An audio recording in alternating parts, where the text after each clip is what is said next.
Greetings, everyone, and welcome to the Ambassadorial Wing and another installment of the Council of One's Babylon 5 review. And to everyone that is in the chat, geek, games, movies, and comics are us. Good to see you, my friend. Devin Walker, good to see you as well. I think this is the first time seeing you, so welcome to the Ambassadorial Wing. Lewis X Sparrow, good to see you as always, my friend. And Vienna Mountains, as always, a pleasure. And glad to be back at our normal time and our normal day. Cannot lie. So, anyways, that being said, how are we all doing today? I'm doing good. I still get more artwork commissioned. Yay! Yeah. Yes, I'm going to keep him in employment for a while. Quite a while.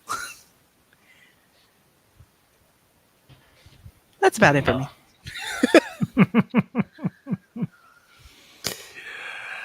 And also to the chat, William Jackson and Beer 31. Good afternoon or good evening, gentlemen. Thank you for popping in. And William, it's always a pleasure to have you in, no matter how long you're here. So, peace and long life, my friend. So, well, and as the title says, we are covering the episode Point of No Return. And, well, as is often said, this is where the fun begins. So, and as always, make sure you smash that like button, share this out with all your fellow Babylon 5 fans so they know what's going on here. And that being said, let's get into it. Let's begin. So, Fiona, Elysium, where do you want to start? And I swear if you say at the beginning, I will mute you. but the way Veer is like, yes, you got to get another handkerchief, please. And he's like, yes, please. When he gets the bottle to the head, protecting the lady.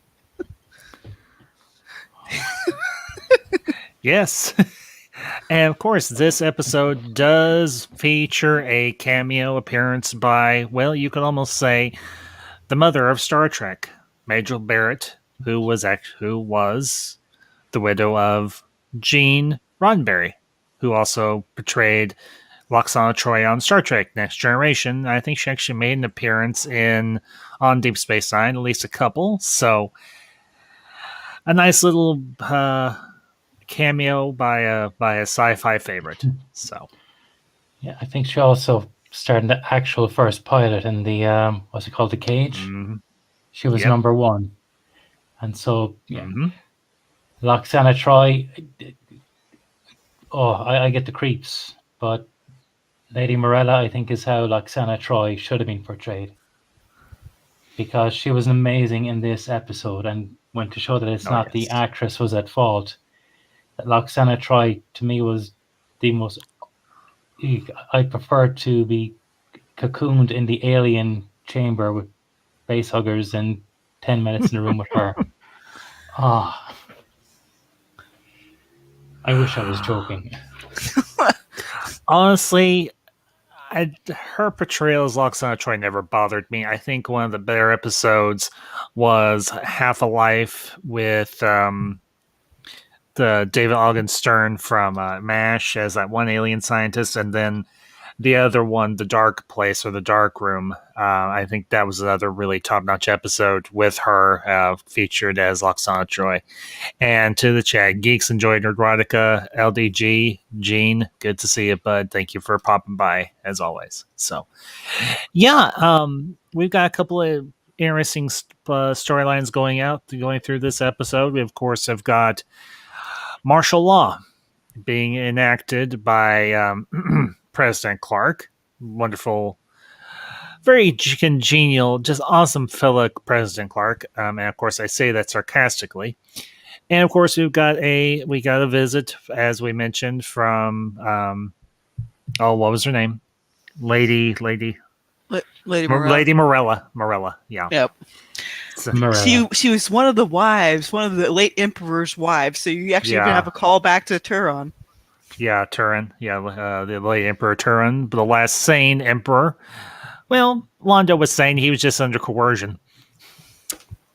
By a little drop keeper? Yeah, the little keepers. Don't you just love those things? You have to drink yourself stupid just to get them to go away. It's a good So, thing Londo has a high tolerance for alcohol. yeah, indeed. So, Veer would but have been in yeah, trouble. you would know it. Well, and this episode, you've got a lot of moving pieces, but the two main pieces are, of course, Night Watch is put in charge of station security, but it turns out that doesn't follow the chain of command. and Jakar knows which one of his Narns would be perfect for the job. Indeed. Yes. Yep. Talon. And of course, in this episode, we've got Jakar getting early release because, as Michael Garibaldi says, my guys don't have time to watch you, so you're out. And he's like, okay, I'm not gonna give horse in the mouth here. But of course, the main thrust of this episode is really Clark turning into a tyrannical dictator. So, And I think that some of the stuff was in train when the Night Witch was called back, the political officer. Clark knew he was in trouble, so he was calling all of his core. Yeah, gotta make sure you have all those political ducks in a row. Yes. Well, and of course, the Senate was still digging into the whole mess with the death of President Santiago, and then Clark goes and dissolves the Senate. Wow. Isn't that to quote the church lady, well, isn't that convenient? Sorry, I'm not Dana Carvey. I can't do a really good geriatric church lady. Anyway. I just think it's really funny that Londo's life is all calmed down for the moment, and then everything else goes to hell. Yes. Everything absolutely positively goes to hell. Because now Earth is up in an uproar, and he's like, got Lady Morella coming, we've got company coming, and now this happens. And then, of course, she being very gracious and very kind, she's like, where's the rest of the station's staff and crew to greet us? And he's like, well, they've got their own issues going on.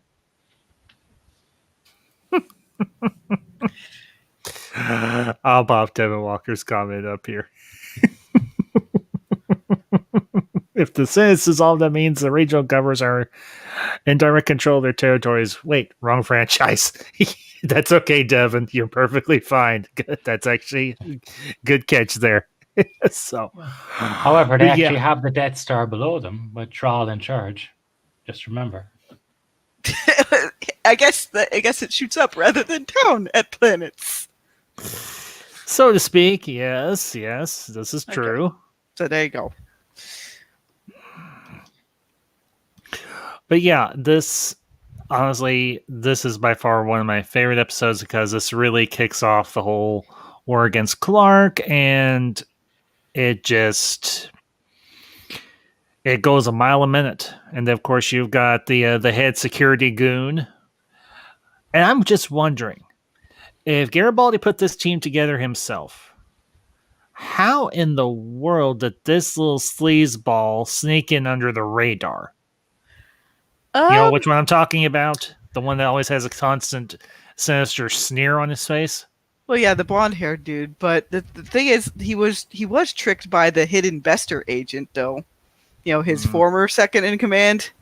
So I wouldn't be surprised if the rest of them got the signal to lie very low. Look like they're on the up and up. And it didn't help the fact that genuinely decent people like Zach joined, like, oh, they're giving me extra money. And honestly, they played it off as harmless. And eventually it became not very harmless. Very true. Very, very, very true. And it shows how easy good people can be tricked, because a lot of people went along with the Night Watch because some believed because they were scared and some were just a-holes. Some went along because they saw, yeah, you know what? Things are looking bad and they did it for good intentions. And some just for the money, and then they were so far in, they didn't know how to turn back. You know Yeah, what? except I got a bad thought here, though. What if Psychor had done more sleeper agent stuff and, like, conditioned people to join Night Watch, too? Because, Garibaldi did get whammied by Bester on a big way. So, it's a possibility. yeah. We will never know. Truly, we will never, ever really know. But, of course, Sheridan and Ivanova, God love them. Their whole world's been turned completely topsy-turvy, upside down, and they just don't know what the hell to do. So, and it's you feel for Sheridan, especially because he is just like, I'll broadcast the order when I have the stomach to read it. So, and just a quick shout out to the chat, Ensign Ricky. Good to see you, bud. It's been a little while, but glad you're here regardless. So, thank you for popping by. So, y'all's thoughts on the whole dilemma with Sheridan and him having to deal with this whole situation. I think intellectually he was ready for it, but the emotional impact, kind of like I used to feel like I was 10 feet tall in this uniform, now not so much. So I think he makes that remark in the next episode. Or was it this one? Might have been the next one. Yeah, that's right. Because with Severed Dreams, the Clarkstown and everybody comes in, and the one guy, General Haig's guy, is like, "Why aren't you going to put the uniform back on?" And he's like, "Mm-mm. I can't. Aren't you forgetting something?" He's not forgetting something. He just can't. He cannot bring himself to put that uniform back on, considering everything that Clark has done. I mean, the Earth Alliance government has been completely turned into a tyrannical dictatorship. I mean, Clark is a power-hungry, mad dictator, literally. No two ways about it. And I will say I like the one general that does the video message does the sends out does the briefing. Yeah, the with little Sheridan message. Yeah, yeah, the little short General Stein, I think his name was, or Stim, something like that. Let's see. It started with an S here. Let me look at the roster here. Smits, thank you. Yeah. I really like that actor. I've seen him in stuff before, and he's always done a good job. But he gives Sheridan a way out, even though he knows he can't say anything overtly, because he knows it's on a secure channel.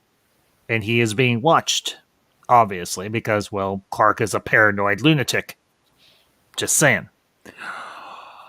But honestly, this episode really brings up the whole issue of, well, particularly for Sheridan and especially for Londo, they both have reached a junction in their lives where they can go one way or another, but they don't have a firm grasp of what exactly to do.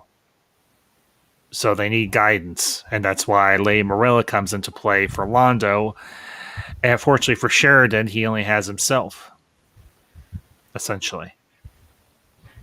You could see Sheridan was continually hoping something would happen to stop it. If General Haig can gather enough people, maybe we can stop this. Basically, it's Clark was seizing power from the Senate rather than the other way around, that Haig can gather enough support to stop this insurrection before it begins. And he kept on saying, no, I'm not breaking from Earth. I don't want this to happen. I want to do things right, maintaining the chain of command. And it's hopeless for him. but you can see all the way through it. He's on the point of jumping ship, but doesn't want to do it. He's so loyal to Earth, and his reaction when he balled up the order for martial law, his disgust, saying, "I need a shower after that." Honestly, it was like my self assessment at my last performance review. I did need a shower. I lies and a whole lot, but it was you could see the poor guy was suffering. Yeah. And Absolutely. I wonder, would any of us, when in his position, what would we do? I think I probably would have left it too late. I mean, he breaks in the next episode because he knows it's simply too late. I mean, even before Night Watch, the events are put in place now, but Night Watch seizing control that come to fruition next week when the military arrive. They're already coming, so he has no hope. But he doesn't realize it yet. Yeah. Well, technically, he does gonna get a big dash of hope though, because Dylan comes riding in to save everybody. This is Ambassador Lin of the Membari. Babylon 5 is under our protection. Withdraw. Be destroyed. Yeah. If you value your lives, be somewhere else. God, that scene just sends chills down my spine every single bloody time I watch it or hear it or whatever. The look on that woman's face. I know we're jumping ahead, and I don't want to because I know Kojay and Zod, if they're able to be here next week, they're going to definitely want to chime in because that is such a powerful moment. But this getting back on point with this episode.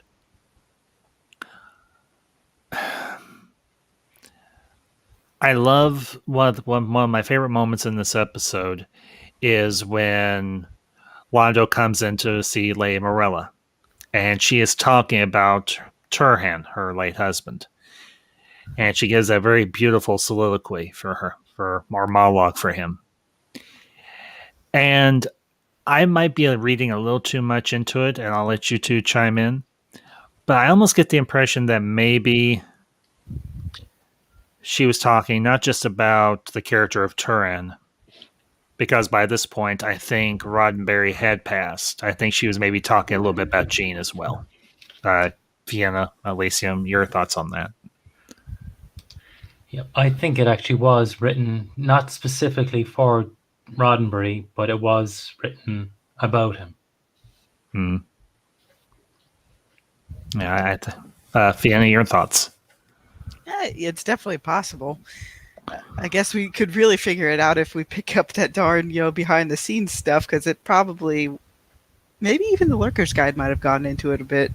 But I wouldn't be surprised, like, as Straczynski was known for taking stuff that was happening with the actual actors and actresses and trying to put it into the show as well in some way. I think that's, I read something that when JMS was choosing the actors, he wrote characters that were from within himself, but he looked for actors who were that character. Well, not necessarily fully that character, because I don't think Walter Koenig is Bester in real life.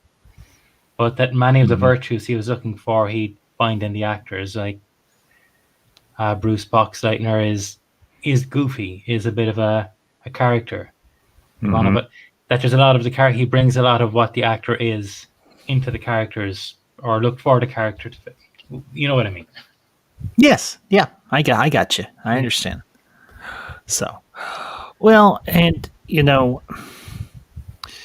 there's a lot of inner turmoil within Sheridan because Earth Force has been his life, the biggest part of his life, and now he sees the thing that he loves turned upside down, and it eats him up inside because he doesn't want to see Earth Force go down the tubes.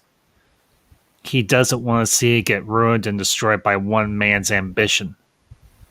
And unfortunately, he's in a position where he can't really do anything.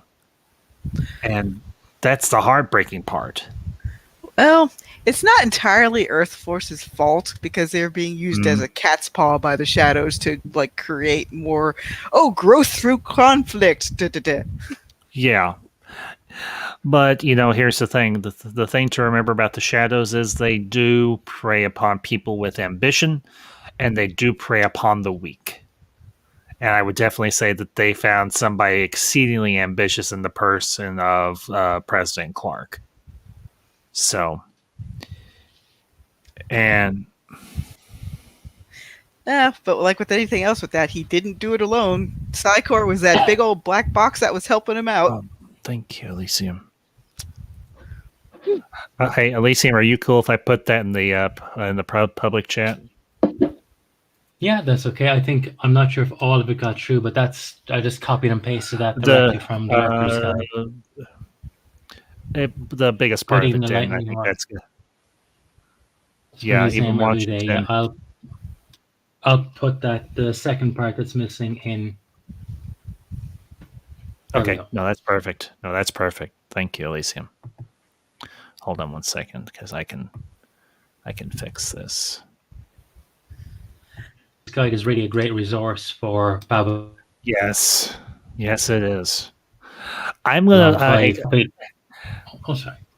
No, go ahead. Hey, everybody, I'm going to put something in the public chat for you all to see. This is actually from the Lurker's Guide, so it is a pretty reliable source. So hold on one second. I got to delete one little piece here. Well, one of my biggest favorite parts with Lady Morella is like, one day you shall be emperor. That part of your destiny you cannot change. And then she looks to Vera, and then you too shall be emperor after the others died. Uh-oh. Darn it. It's not going to let me put the whole thing. Son of a biscuit-eating dog. But yes, that part always got me. And then they both look at each other like, oh, what do you want to drink? No. I'll order in. I've popped the link to the Lurker's Guide in the chat, so if we can't post it, people can see it there. It's down under JMS Speaks. There you go. Okay. Well, and you know what I can do? Give me a minute. I'll just delete it. I'll just read it, and it can be up that way. Just 1 second. All right. Here's what the Lurker's Guide has to say about the speech that Morella gives to Londo. From the Lurker's Guide. Was Morella's speech about the greatness intended as a tribute to Gene Roddenberry? There's probably a fair amount there that would apply to Gene, yes. If a word comes out of a character's mouth, it's usually mine. A bit about the greatness was one of them. Had a number of different subtexts going on behind it. Of course, there are many who don't see such people in a good light. Even Washington had people smearing his name every day, which among more altruistic reasons was why he didn't want to stay in charge forever. We are never so greatly appreciated as when we are safely and conveniently deceased. Very true. Very, very true. Give me that too. Bureau 31 is a Macbeth reference. I couldn't truthfully say it could very well be one. I'd have to go back through the Scottish play to find out or not. So, but of all the characters in this particular episode that I kind of resonate with, John's situation, obviously all the officers in Earth Force there on Babylon 5, they all are dealing with the situation of seeing Earth Force go down the crapper. I can really understand what they're going through right now, what they were going through, because I'm going through something similar myself. And If I may have the floor for a minute or two, please forgive me, but there's something I want to say. I need to say. I think it does have some relevance to the episode here. I'm gonna go on camera.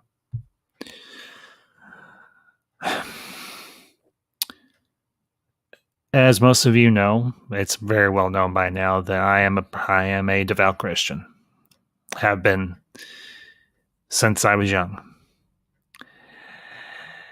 And the denomination I grew up in, the UCC, the United Church of Christ, has gone down a road that I don't approve of. I can't approve of, and I couldn't support. And I found out from my mother that in a couple of weeks, the church that I called home,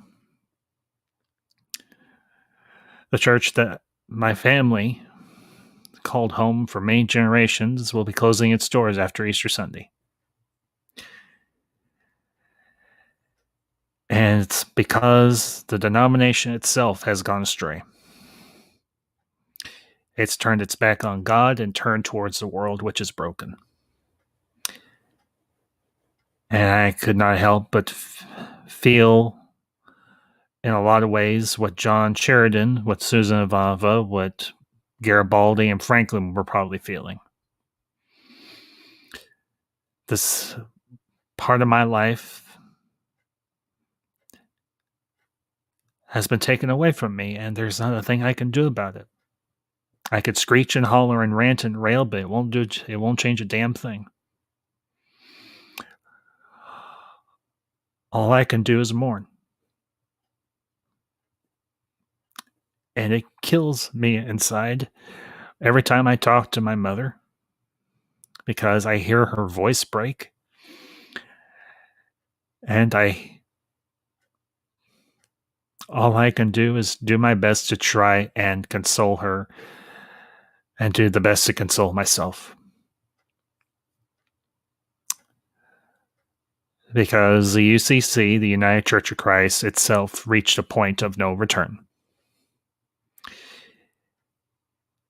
And I'm sorry if this kind of drags y'all down. I apologize if it does. I do not wish to be a downer. I try to be very positive on my channel and on my streams. You all know this. But I thought this was fairly pertinent in terms of the episode, because of seeing what is happening in Earth Force through Babylon 5 and how it's affecting the characters in it, and how it very much resonated with me in my current situation. So I thank you for your indulgence for a few moments for me to say my piece, and I appreciate y'all's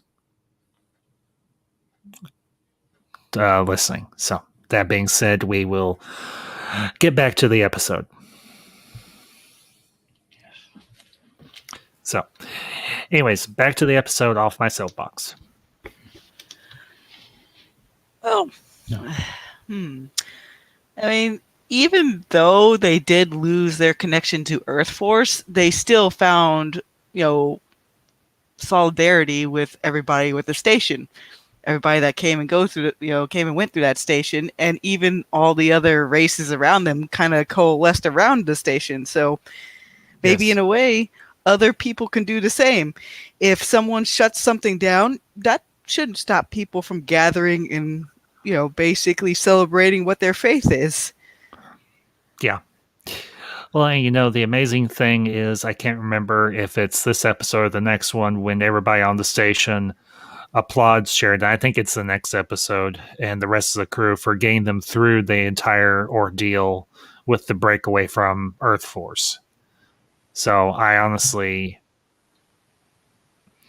the one part of this episode that I really appreciated was the fact that Jakar has really made that full turn. He has really turned the corner. And he's like, I'm going to ask you all to do much on behalf of others.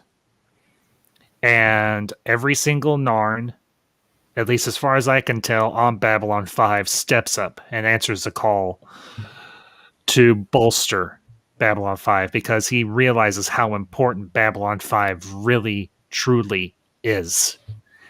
And Jakar, honestly, and we've mentioned this numerous times, his turn, particularly during season 3, particularly when he has his encounter with Kosh through that vision, for me was powerful.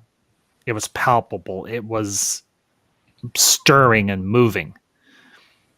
I mean, Jakar, Andreas Kasoulis, the actor portraying Jakar, I think has some of the best written dialogue in the series. Not that anyone had poor dialogue per se, but him calling on his people to step up and become the security, to bolster the security force there on Babylon 5 was truly amazing. I mean, when he walks in and he claps his hands together like this, pounds his two fists together, and all those Narns start marching through, it to me was an awesome moment. Truly awesome. So, And anyway, honest, just saying one thing, I love the way Talon called him out. That he said, you didn't answer my question. He wasn't taking any crap off him at all. Talon is one of my favorites, so it's any episode he's in is a good one. Plus, he was in the grab elevator when Lady Morella was being, basically taken back to her ship, and then she sees that, half the security is Nards now. Yeah, that is true. But you know what? I think she felt, I can't say for sure, but I think she felt somewhat. Well, there was definitely surprise. Yeah, I can imagine, because she's obviously, she says it to Londo. She's like, Turhan never would have wanted this. But she's like, unfortunately, his death is the door through which all this madness and pain and grief has now seeped in. And again, a more beautiful, more articulate line. Just, I know we've said it, but that's one of the great strengths of a guy of this series, because J. Michael Straczynski, the guy knows how to write great dialogue. That, and he knows how to put light and dark in a story, which most of modern stuff, if anybody see my Twitter, I basically yell and scream about this, but he puts, optimism in there with some people's more pessimistic stuff, but he doesn't remember just to stick to one side or the other. Yeah, and I'll bring up Devin Walker's comment here. Man, the Narns go through the ringer, and now they go through the ringer for others. But you know what? That's one of the great things about the Narn, particularly with their leaders like Jakar, the last of the Kari, still free.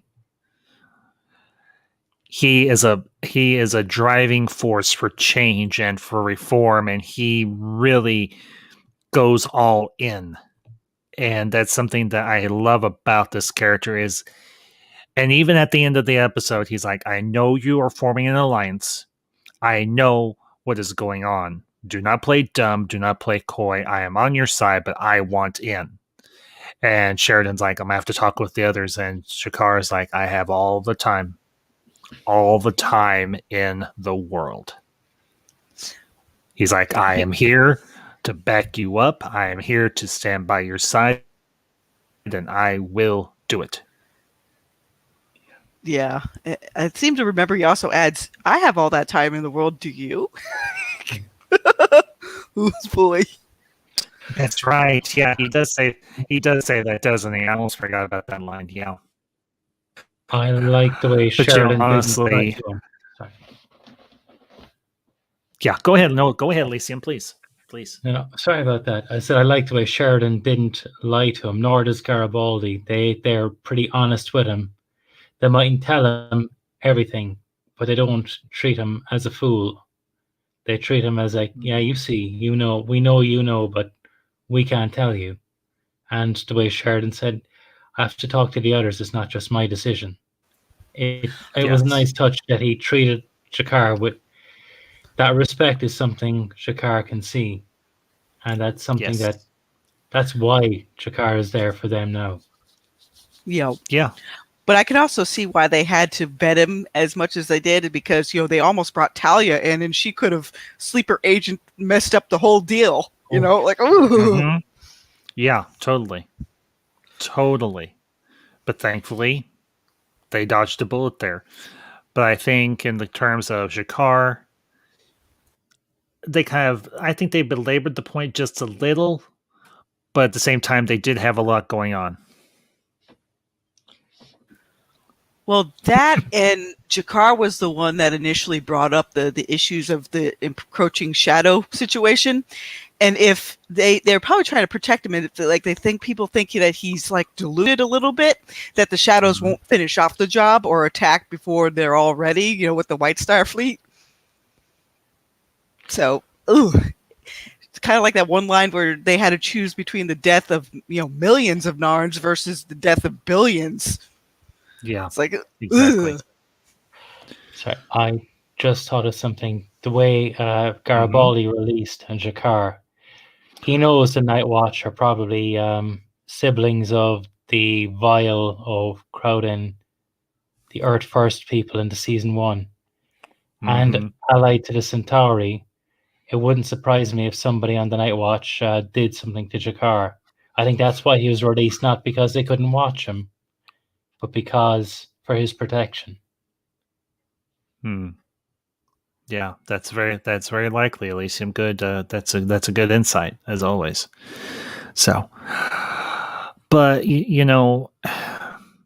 this episode really is just the jumping off point. This is like part 2 of a 3-episode arc where everything just completely changes. I mean, obviously, we had last week's episode, which was for heaven's sakes, what was the name of that episode? Messages from Earth. Messages from Earth, and I named one of my books after that. yeah. There we go. I had to get the required cackles in. Oh, you're fine, Vienna, totally. But of course, you've got Messages from Earth, Point of No Return, and then next week, of course, we'll complete this 3-episode arc with Severed Dreams, which, as I think it was Beer 31 mentioned, is his favorite. Well, no, he said his favorite scene was in that episode. But yeah, I'll bring up Devin Walker's comment here real quick. I started to understand where all the mind-wiping secrecy that Uplift Protocol is coming from at Fiona.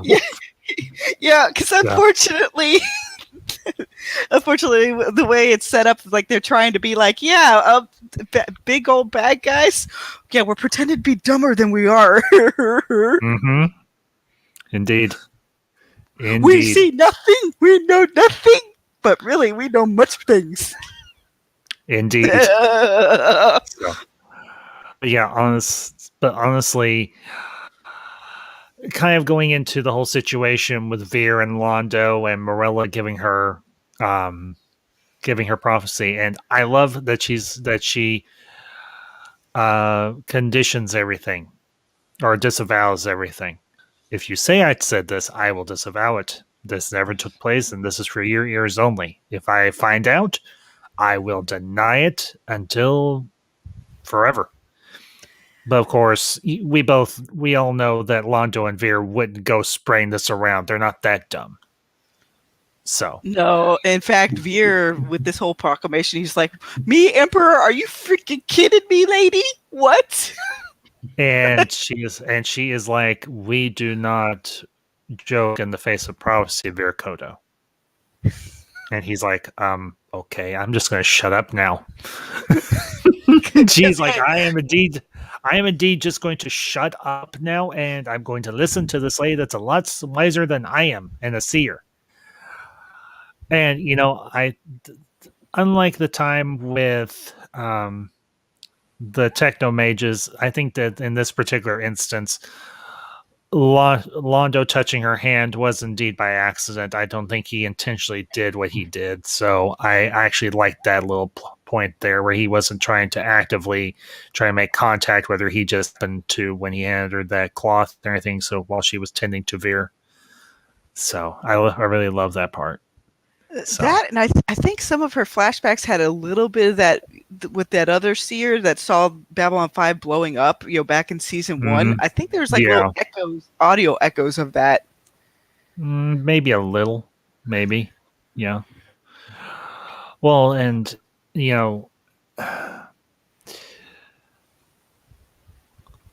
And I will say this.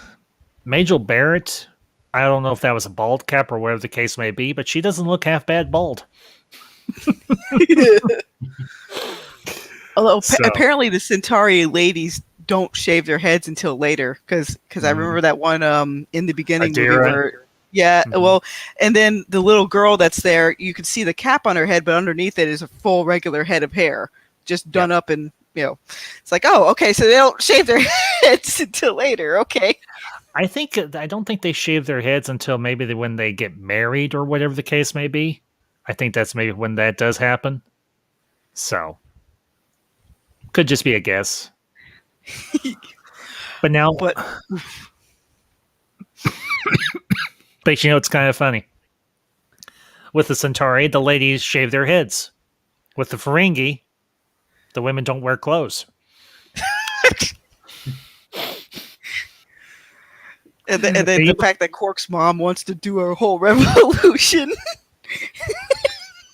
Yep. Anyway, but as heavy as this episode is,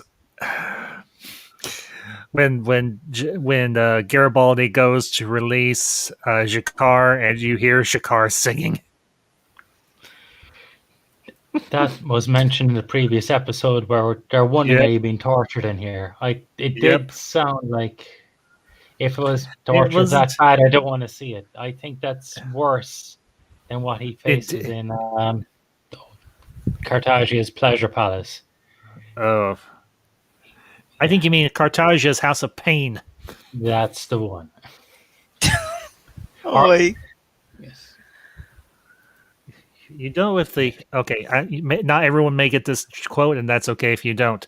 You know, if the space. Oh, for heaven's sakes! If the space program ever goes under, you can always get a job at Helga's House of Pain. So, anybody get that reference? Anybody, please? Someone, please get. Huh? Oh, Armageddon. You got it on the second try. Good job, Elysium. I couldn't remember which one it was. I knew it was the Bruce Willis one. I couldn't remember which. Now, can you tell me? I don't need both, but can you either tell me the character's name or the actor who played them? Oh God, no, what was his name? My head, he was in Reservoir Dogs. I know, I can even see his face. Mm-hmm. He was also in Boardwalk Empire. Steve Buscemi. Yep, Steve Buscemi. You couldn't remember his name. You get the gold star and the cookie, and you get a plane, trains, and automobiles. How can you rent the thing anyway without a credit card? I have a gasoline card. You can start by wiping that fucking dumbass smile. I've been wearing the same underwear since Tuesday.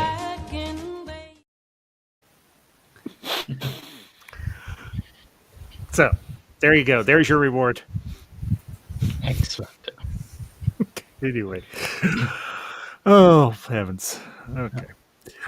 Well, Fiona, Elysium, is there anything that you want to touch on that we may have missed with this episode? Or I was just thinking of there's one or two things. Sure. It was mentioned. Number one was when they were having that discussion, and Garibaldi tells the maintenance guy, "Take a hike. We're having a meeting." It kind of says these sort of meetings have been going on in clandestine, and how have they been keeping it secret? It's just telling the others, "Get out of my sight. There's stuff going on here." Yeah, totally. Here's the crazy thing.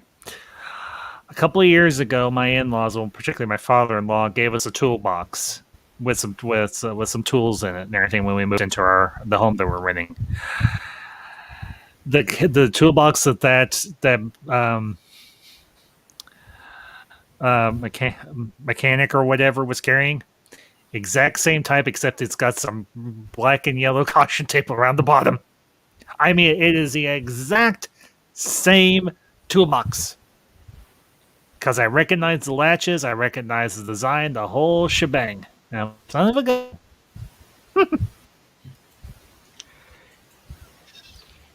And there you have it. But no, I'm just glad that Zach finally got his head in the game. He's like, okay, I for real have to stop walking around with the armband, people. Yeah.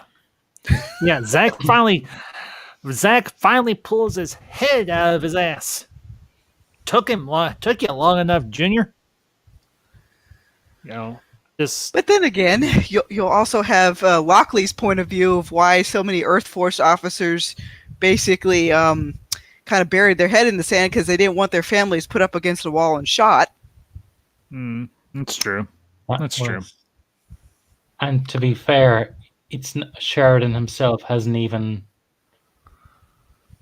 broken with Earth at this moment. So even he's sticking, well, at least publicly sticking by. So people who don't know, you see, he was promoted a week or two ago. What was his name? Just to Corwin? Lieutenant. Corwin. That's it. Yep. Corwin. He's going along. Corwin. And his roses for a vaudeville. Yes. And then she ends up giving him $4. I'm going, my God. Marcus. And he's like, thank you. Yeah, exactly. Oh, Lordy. Oh, God. Yeah, I just That poor man. He's going along.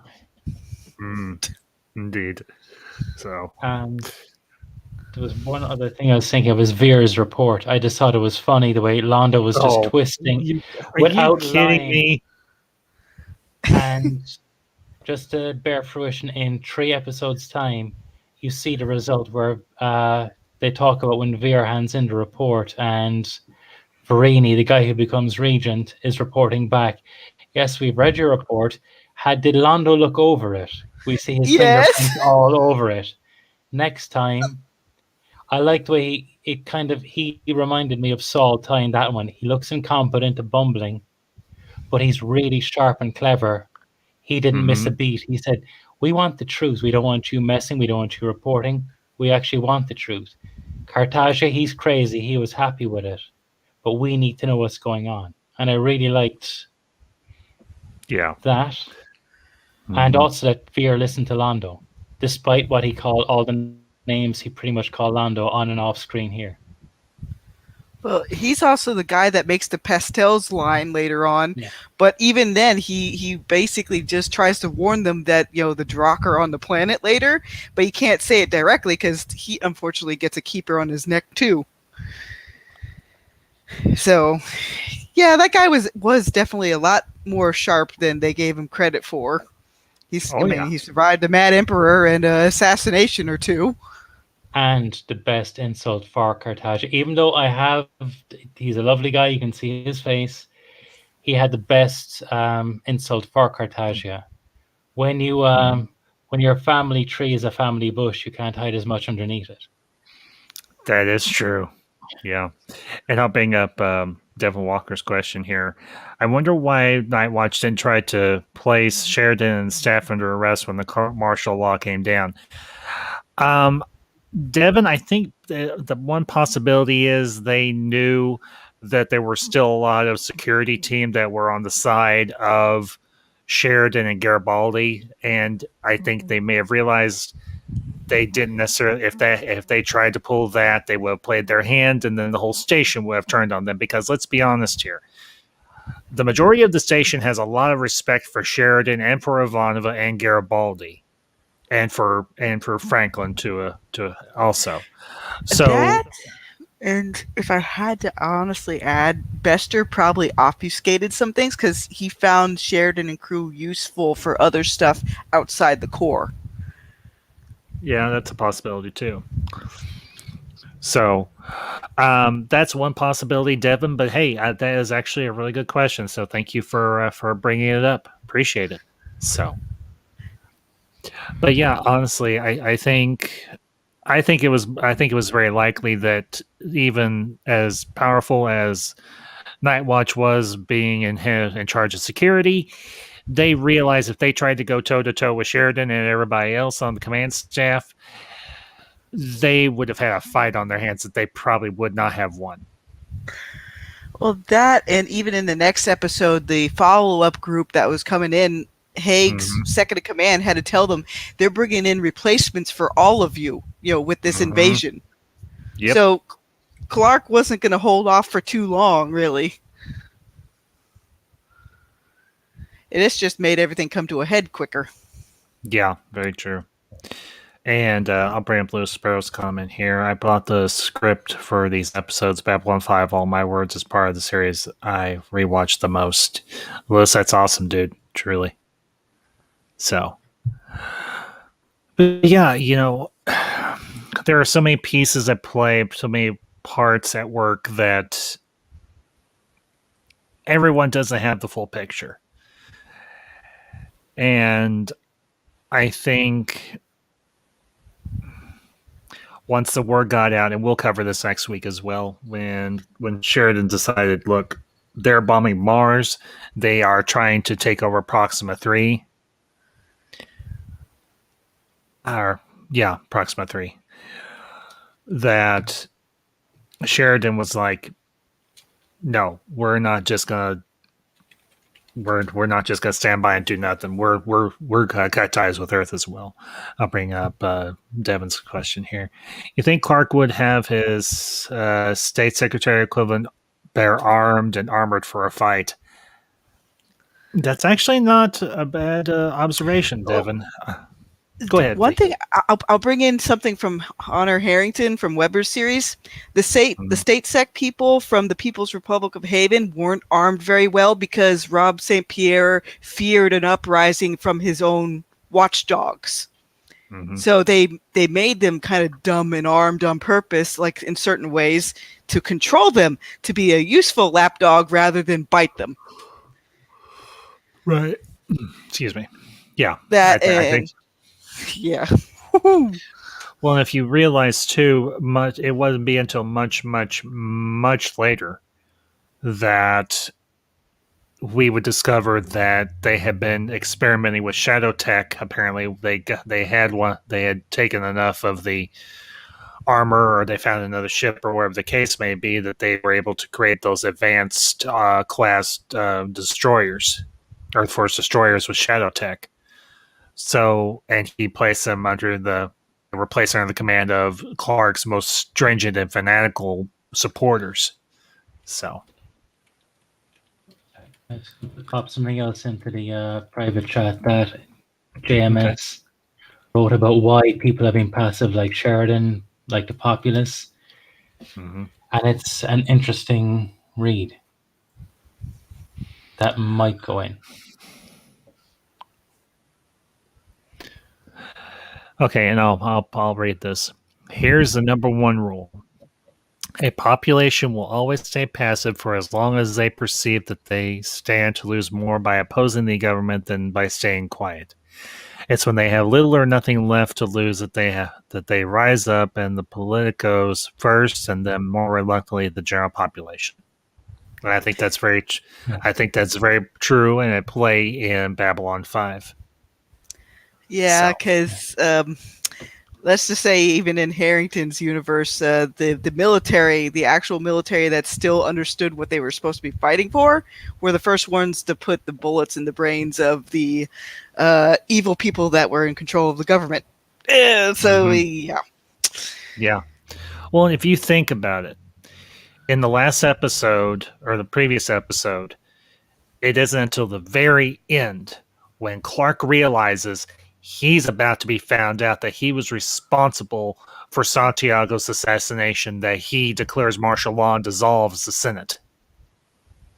It's as plain and simple as that. That's why he does everything that he does in this episode. Because he's trying to protect his own hide, because he realizes, crap, they figured me out. They found out what I did. I'm screwed now.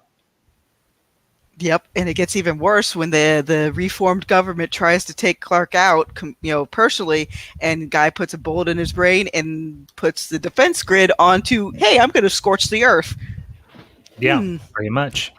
So, honestly, this was just an escalation to the point where there was no other recourse, which kind of stinks. But at the same time, it forces everyone's hand on both sides to do what they're doing. I mean, you see it in those television or those ISN broadcasts where they see the forces aligned with Clark and the forces that are against him duking it out. And then we see that General Haig and his bunch, they get away, even though some of the ships on his side do get destroyed. So, And but eventually more of them break away, but it takes a little bit because I can never remember General Haig's assistant there, his second in command, but he does remark that now they know every air quote enemy they kill personally. That's the hard part. Well, he was on Star Trek. He was Captain Braxton on Voyager, I think. That guy you're mentioning, he's next week. Yeah, Bruce McGill. Is that who you're talking about? I think so. He was, yes, he took over from General Haig next week. I can't remember. I don't know what the actor's name is. Bruce McGill. He played. Have you ever seen National Lampoon's Animal House? I don't think I have.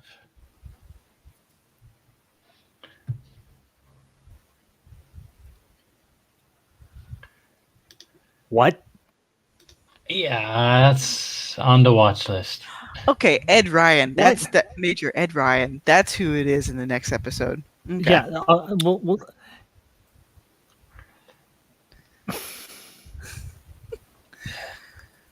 Okay, I'll turn in my nerd card. No.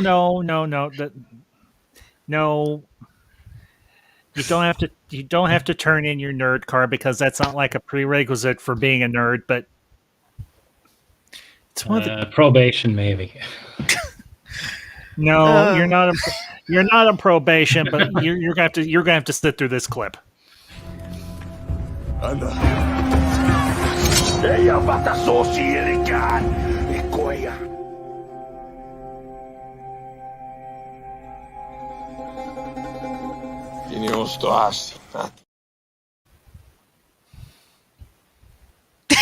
Okay, then he has glasses. Alrighty then. Okay, let's see if we can't help it. Sorry. When I hear someone's ever seen one of the greatest comedies of all time, my brain goes, what? Anyway, let's bring up Beer 31's comment. Proposition, Clark was a sleeper when Scorched Earth happened. Or happens. That really wouldn't surprise me. I mean, because again, Bester basically warped Garibaldi's personality to where Garibaldi became more paranoid, more suspicious. He accentuated the worst aspects of Garibaldi, to get him to peel away from his friends. I mean, they could have done something similar. Then that's a possibility, but I get the impression that maybe Clark was already like that. I don't think he had been put through the sleeper program or anything like that. So I think he was a sleazebag because you look at that face. That's the face of a weasel. That's the face of a sleazebag. That's the face of a dirty, rotten politician. I did say he had too many chins. Yeah. Hey, Lewis, if you haven't, that's okay. Like I said, I was playing that up just a little bit, just a little. If you've never seen National Lampoon's Animal House, it's perfectly okay to have not seen it, but I highly recommend that you do because it's hysterical. Not to mention, it has Bruce McGill as D-Day, and D-Day is awesome, and D-Day is life. Just say it. Anyway. He played in Sum of All Fears 2 with Captain Hall from No Surrender, No Retreat. Interesting. I did not honestly know that. So thank you, Beer 31. Thank you for bringing that up. Appreciate it. So, Evans. Okay, council members, what else we got to talk about on this episode? Anything? I did like the fact that Sheridan had to tell the Night Watch people, now don't fire firearms into the walls and everything. It might ricochet and hurt you. And that ricochet is hell. Yep. Because okay, I gotta say it. The editing for that particular part was perfect. because he starts to say that, and we see one of the Night Watch members actually point their gun at the door. And you can almost sense them getting ready to pull the trigger, and then Sheridan says that, and I'm like, someone earned their keep on that particular piece of editing. Yep. But then, oof, they still haven't found everybody yet. They got a good chunk, but then there's also the darn insane sniper that's going to show up later. Yeah. I did a video on the sniper. I felt he was just crazy and broken, but the guy who was in charge with the scar, he was true evil. Oh yeah. He looked like one of Clark's people, but the other guy said, he was asked, "Are you crazy?" He said, "I might be." He knows he's broken, and I've pity for the shooter. I think that's all he's called. He's never given a name. He's called Shooter. But I think it's Boggs is the guy in charge, and he's real scum. Oh yeah. But that's why I consider this point, or the messages from Earth till the end of this darn season, to be so well interconnected that it's just like, I want to mimic that. Let's see how well I can do. Yes. I think one more thing as I think of it, it's Shakar trying to be clandestine, and he couldn't be more obvious, where everyone around the bridge was just looking at him and Ivanova going, "I may have something for you." Ooh. He wasn't the most didn't blend into the background that well.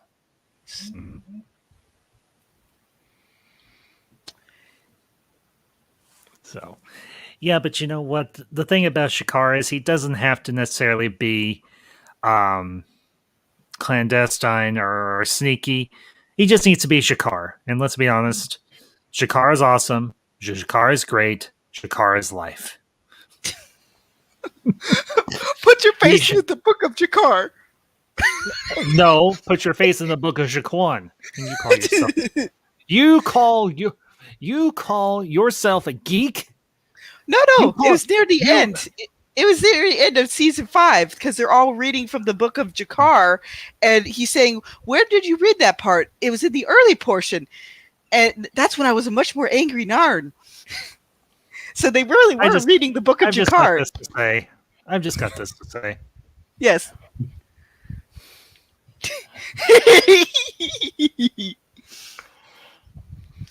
I have way too much fun with the Reface app. I'm just saying. Yeah, my wife just shakes her head at me at this stage. "Are you doing that again?" And she just shakes her head. There you go. Anyway. Oh, mercy. Well, I think, guys, we're going to go ahead and wrap up, but great discussion as always. And I want to thank everybody who tuned in this afternoon. And of course, for those of you that'll catch us on the replay, leave your thoughts down below with anything we happen to bring up during the stream. And yeah, you could almost say that the Book of Shakar is like, okay, and I say this with all due respect, this is like a certain social rights leader's book or letters letters from Birmingham prison. Instead, in this case, it's letters from the Babylon 5 stockade. Yeah, because his one follower is trying to understand everything, and it's like Jakar's trying to point out, yeah, that's when I was a lot more angry. How far have you gotten through the book? You know, because the other guy was talking about how he shouldn't trust certain kinds of people and all that fun stuff, but it's just like Jakar was trying to make a poor point, and it's like, oh, so you trust fellow Nards, do you? Oh boy. Yeah. Totally. Oh, man. Oh, mercy. And how he describes Lando, the proud wind talker. Mm-hmm. Very true. So. Oh, mercy. Well, and I want to send a quick shout out to our 2 absentee council members, Zod Ryder and Lord Koj. Fellas, we missed you today, and we hope that you're doing well, you're feeling well, and we look forward to seeing you again. And we'll catch you. We'll catch y'all on the flip side. So, Fiona, Elysium, is there anything you want to plug for your channels before we close out? It looks like it looks like Elysium was on the ball. He already plugged everybody's links. Yes, he did. And Elysium, I applaud you as always. Thank you very much. And to the chat, Darth Aster. Greetings, Darth Aster. Good to see you. We're actually getting ready to close out, so you'll have to catch the replay. Anyway. Well, folks, we're going to go ahead and wrap up here. But again, thank you all for tuning in this afternoon or this evening, depending on where you are at. And until next time, these are the ambassadors. Signing off.